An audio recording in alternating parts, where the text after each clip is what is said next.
In our headlines on this Friday afternoon, April 26th, here in South Korea. A growing number of hospitals are looking into prospects of a weekly day off from outpatient services and surgeries as senior doctors seek some relief from fatigue amid the prolonged absence of junior doctors. And contrary to widespread market expectations, the U.S. economy notes a modest expansion of 1.6% on year during the first quarter of this year, reigniting rampant concerns about a potential stagflation. Meanwhile, Seoul, Tokyo and Washington hold an inaugural meeting aimed at addressing the abuse of innovative technologies to disrupt global peace and stability as agreed during last year's trilateral Camp David summit. Access to healthcare services here in the country looks to be further restricted as the government and medical arena remain poles apart over college admissions quota. Our Ioni has the latest. An emergency committee of medical professors will convene on Friday afternoon to discuss the implementation of a weekly day off. Earlier this week, medical professors announced they had reached their mental and physical limitations as they provide cover for absent junior doctors, and they will halt medical services for one day next week. Friday's 9th online meeting will decide whether to maintain the weekly day off going forward. Tensions are also high amid the potential for mass resignations by the medical professors. It has been a month since they began submitting their resignations, which began to take effect as of Thursday.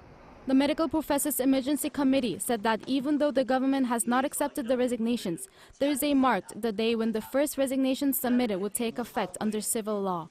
As yet, no related action by doctors has been reported so far. The Medical School of Seoul National University, one of the so-called Big Five general teaching hospitals in the country, said departures will be carried out based on individual choice. But four leaders of its school's emergency council have confirmed they will be leaving the hospital on May 1st. The Emergency Council at the Med School of Ulsan University also announced that its medical professors' resignations will begin on Thursday, and those who are unable to resign immediately will halt medical services for one day per week from May 3rd. However, emergency and critical care services are not expected to be affected. Meanwhile, the Presidential Special Committee on Medical Reform held its first meeting on Thursday morning. The government-proposed social consultation meeting will focus on reducing regional medical disparities, revising medical laws, supporting costs at hospitals, and increasing medical personnel. However, the Korean Medical Association, the largest doctors group, and the Korean Intern Resident Association have declared that they won't participate.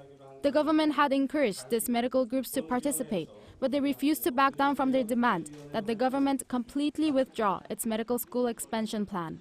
The Special Committee on Medical Reform will help make South Korea's healthcare system better by bringing people together to talk about changes. The government once again asked the KMA and the KIRA to participate. He said discussions on the current medical dispute regarding the government's plan to expand the medical school enrollment quota by 2,000 from next year will be excluded.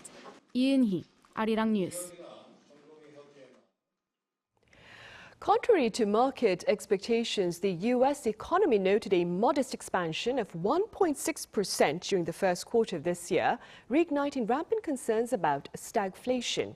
Our Shin Se-byuk reports.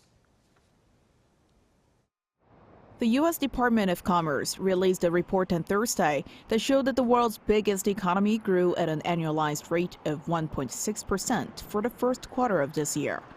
This marks the lowest rate since a contraction of 0.6% in quarter 2 of 2022.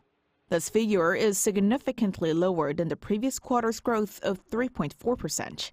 It also falls well below the 2.4% increase anticipated by market experts polled by the Wall Street Journal. The Commerce Department attributed the slowdown to reduced personal spending, fewer exports, and decreased government expenditure at both the local and federal levels. Personal consumption, the largest driver of the U.S. economy, increased by only 2.5% in the January to March period, down 3.3% on quarter. There was an uptick in spending on services such as healthcare, finance, and insurance, but there was a notable decline in the consumption of goods, including cars, gasoline, and other energy products. Challenges remain in the U.S. as inflation remains persistently high amid weakening economic growth. The Personal Consumption Expenditures Price Index, a key inflation variable for the Federal Reserve, rose at a 3.4% annualized pace for the quarter. It is the highest increase in the past year and a substantial jump from the 1.8% seen in the prior quarter. The core PCE prices, which exclude food and energy, jumped 3.7%. This figure, a key indicator for the U.S. Central Bank when setting interest rates, far exceeds the Fed's target of 2%, dampening hopes that the Federal Reserve would begin cutting interest rates in the near term. Amid fears of stagflation, a scenario of stagnant economic growth paired with high inflation, Wall Street stocks closed lower on Thursday. The Dow Jones Industrial Average slid by 0.98%. The S&P 500 lost 0.46%. Meanwhile, the Nasdaq Composite fell 0.64%. 신세벽, Arirang News. Meanwhile, on the local front, Korea's own economic expansion of 1.3% on quarter during the first 3 months of this year has rendered uncertain the opposition party's call for a supplementary budget. Our Park Gonu explains. South Korea's opposition Democratic Party's proposal for a supplementary budget of 13 trillion won, or around $9.4 billion to stabilize people's livelihoods, could lose ground as the economy has recently seen higher than expected growth. The Bank of Korea's data for the gross domestic product in the first quarter released on Thursday showed an on-quarter surprise rise of 1.3% due to a recovery in exports, construction investment, and private consumption. The growth figure was higher than the early expectations of 0.6 to 0.7% for economic growth in the first quarter. According to Article 89 of the National Finance Act, the government can only make extra budgets in exceptional cases, such as a war, major natural disasters, or an economic recession. But as the opposition party is asserting economic crisis as the reason for a supplementary budget, the strong economic data for Q1 could possibly put the brakes on their recent proposal, as it does not meet those legal requirements. Still, as those findings are shown to be partially due to the base effect, and as both the ruling People Power Party and opposition Democratic Party are concerned about the economic sentiment, it has been reported that the opposition party could still push for the extra budget. But other factors could prevent the proposal from moving forward. These include the impact of the record-high shortfall in tax revenue from last year and the backlash toward frequent supplementary budgets, especially as the government debt exceeded 50% of GDP last year. The government has made extra budgets 4 times in 2020 and 2 times each in 2021 and 2022 during the COVID-19 pandemic. Park Gonu, Arirang News. Staying with the local economy, Korea is witnessing the inflationary impact of aggravated security concerns in the Middle East. Our correspondent Moon Hae-ryun covers this reality. As Iran and Israel traded direct attacks against each other's territory for the first time, the South Korean won took a tumble against the US dollar. Recent data has shown that the exchange rate between the two currencies has risen by over 7% this year, exceeding the rise seen during the financial crisis of 2008. Last week, international oil prices shot up. The global benchmark Brent crude oil surpassed $90 per barrel. But oil prices have been fluctuating this week following Israel's limited retaliatory strikes, causing traders to dismiss the possibility of a sustained war between the two sides. South Korea's benchmark Kospi index also saw a sharp decline. Last Friday, it dipped below the 2,560 mark for the first time since February.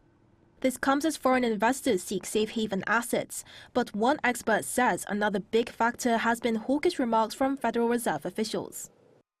For high-tech industries, the interest rate is very important for their investment plans, so with longer period of high interest rates, that they may scale back on their investment plans, and that's showing up in the stock prices of high-tech industries. The country's economy is showing some signs of recovery, with the $1 exchange rate this week less unstable compared to immediately following the attacks last week. The government has also extended the fuel tax cut by 2 months to June as oil prices affect headline inflation.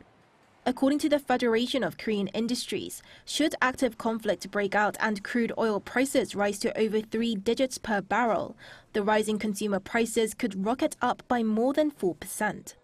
Fuel tax cuts could have a limited effect given that the core inflation rate excluding food and energy prices has been stable at around 2.5% this year.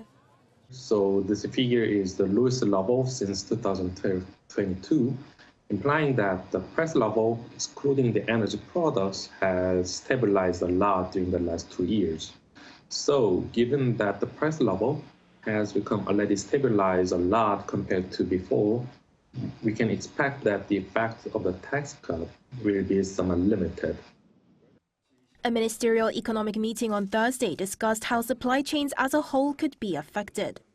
Finance Minister Choi Sang-mok described the supply chain as fragile as thin ice and highlighted the importance of a strong supply chain that many of the country's high-tech sectors are reliant on. Moon Hae-ryun, Arirang News. Nearly 700,000 Koreans are receiving pension payments of over 1 million Korean won per month.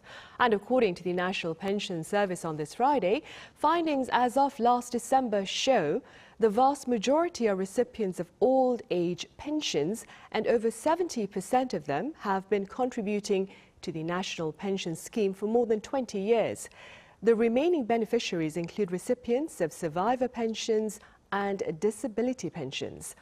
Also, some 18,000 people receive at least 2 million won a month.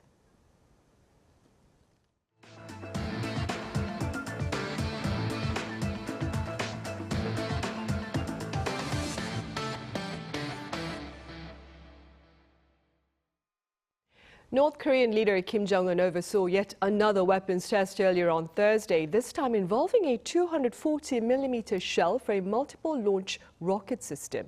According to the regime's state-run media on this Friday, the system will serve to strengthen North Korea's striking capacity, as the system itself is reportedly capable of targeting South Korea's capital region. Also on site, Kim is said to have called for the successful accomplishment of this year's military production goal. And defense officials of Seoul, Tokyo and Washington have denounced Pyongyang's launch of an alleged spy satellite as well as its missile tests and weapon shipments to Moscow. During the 14th defense trilateral talks held virtually back on Wednesday, the three countries condemned North Korea's continued and rampant violations of multiple UN Security Council resolutions. They also reaffirmed their stance against a possible seventh nuclear test by North Korea, asserting that any related activity will be met with a stern response. Also on the trilateral front earlier on Thursday in the U.S., delegates from Seoul, Tokyo and Washington held an inaugural meeting aimed at addressing the abuse of innovative technologies to disrupt global peace and stability, as agreed during last year's trilateral summit at Camp David. Our Lee Soo-jin reports. High-level officials from South Korea, the United States and Japan have agreed to strengthen cooperation in tightening export controls and blocking leaks of sensitive technology.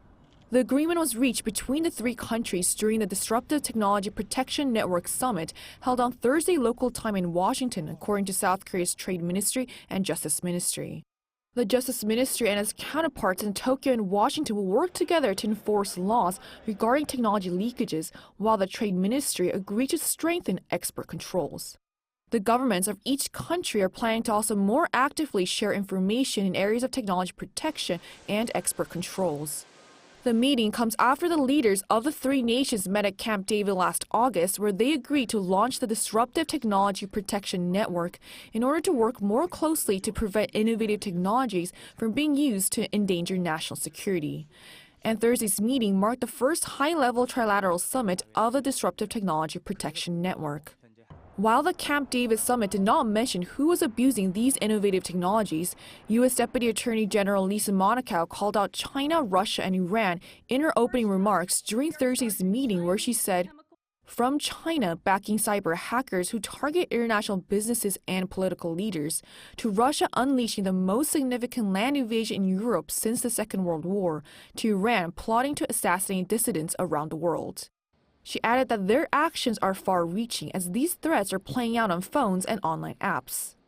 Earlier this week, in a move to address what the U.S. government sees as a national security threat, President Biden signed a bipartisan legislation to ban Chinese-owned TikTok unless it is sold. The U.S. senior official also said that artificial intelligence is currently at the top of the U.S. government's enforcement priority list for disruptive technologies. Lee Soo-jin, Arirang News.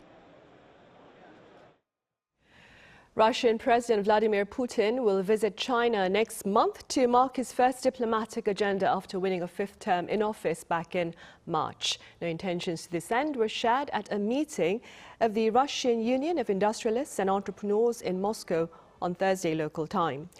Details regarding the exact date and length of stay were not disclosed.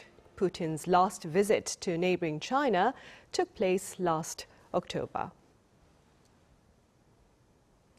Prospects of a ground offensive into the city of Rafah in southern Gaza by Israel are looking likely, and amid these grim prospects, the Palestinian militant group Hamas has taken to taunting Israel over the latter's prolonged counter-mission. Our Lee Sung-jae has details. The Israeli military has begun moving its main infantry brigade south, signaling the imminent start to offensives in Rafah. It also announced on Wednesday that 2 of its reservist brigades had been mobilized for missions in Gaza. According to the Times of Israel, citing military sources, the 2 reservist brigades, the 679th Armored Brigade and the 2nd Infantry Brigade, which have been operating on the northern border, will be moved to the central region of Gaza, freeing up the Nahal Brigade to join the 162nd Division in preparing for future operations, including the planned offensives in Rafah. Operations in Rafah come despite international warnings that an attack in the region will lead to many civilian deaths, worsening the already dire humanitarian crisis. Israeli officials also said that Hamas had 6 remaining battalions in the enclave, including 4 in Rafah. Meanwhile, a senior Hamas official said that the Israeli military will not achieve its goal of eliminating them, adding that it will also not see their hostages released. He emphasized that Israel had been in Gaza for nearly 7 months, invading every inch of it, but have not yet achieved any of its main goals.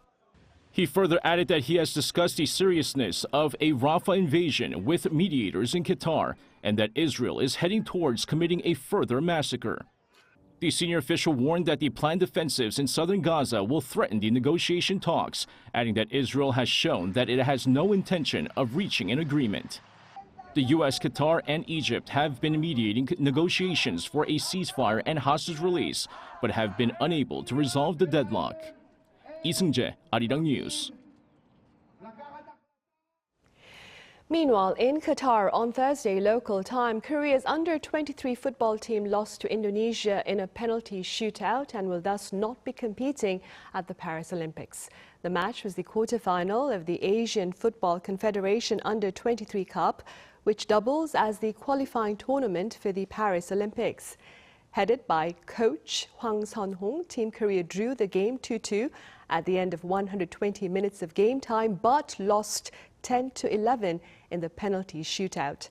Prior to this defeat, Team Korea had played at every Olympic men's football match since the Seoul 1988 Olympics.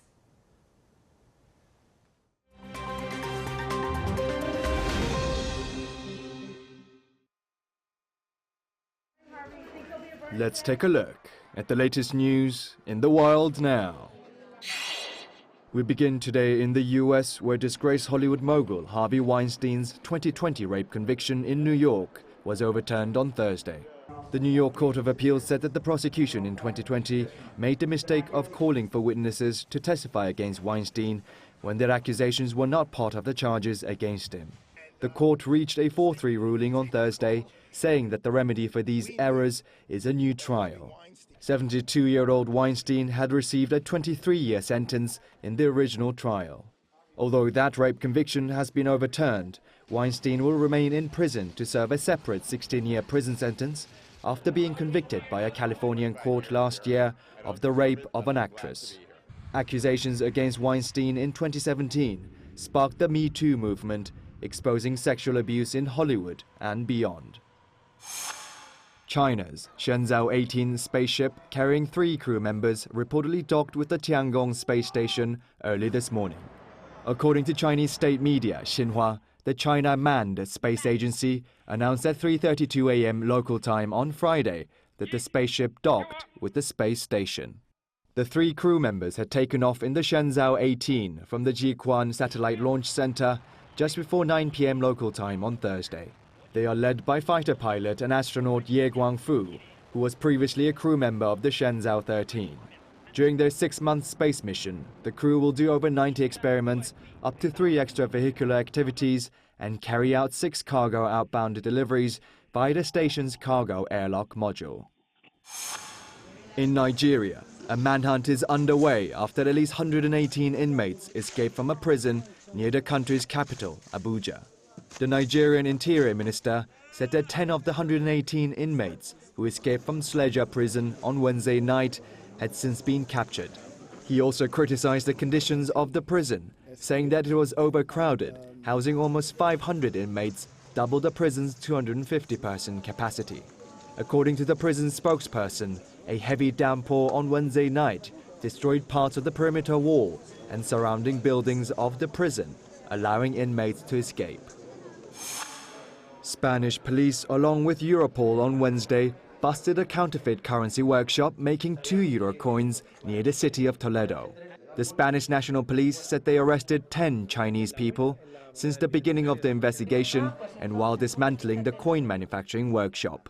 They also seized almost 400,000 2 euro coins. The dismantled coin workshop is reportedly the largest such operation in Europe. The criminal group is suspected of having already introduced nearly 100,000 fake coins into the Spanish market. The police said that the counterfeit coins can be recognized by magnetism testing. Kim Xiang, Arirang News.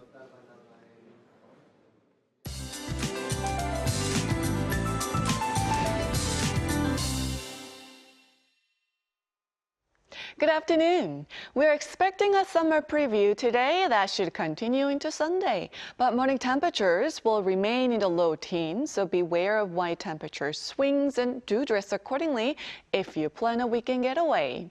However, the dust levels could go up in the capital area and east of Gangwon-do and Gyeongsang-Pukto provinces during the day today. So please check the dust levels before heading out and have a face mask handy.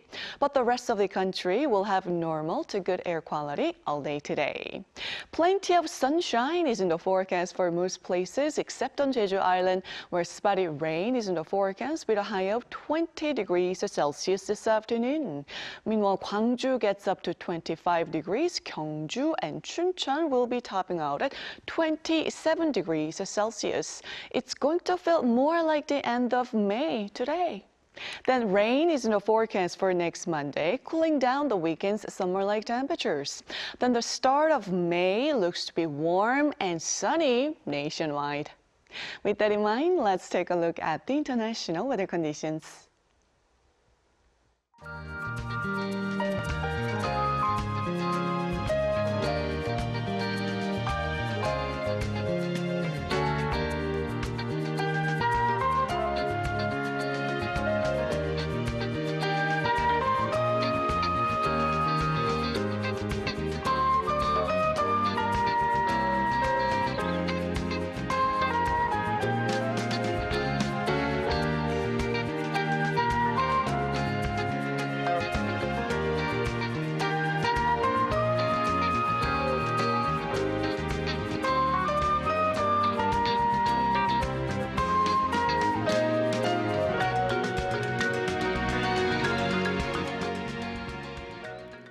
Right, that brings us to the end of our afternoon newscast for this Friday. Coming up next is our daily panel session, and today we touch upon infighting in the K-pop industry. Do stay with us.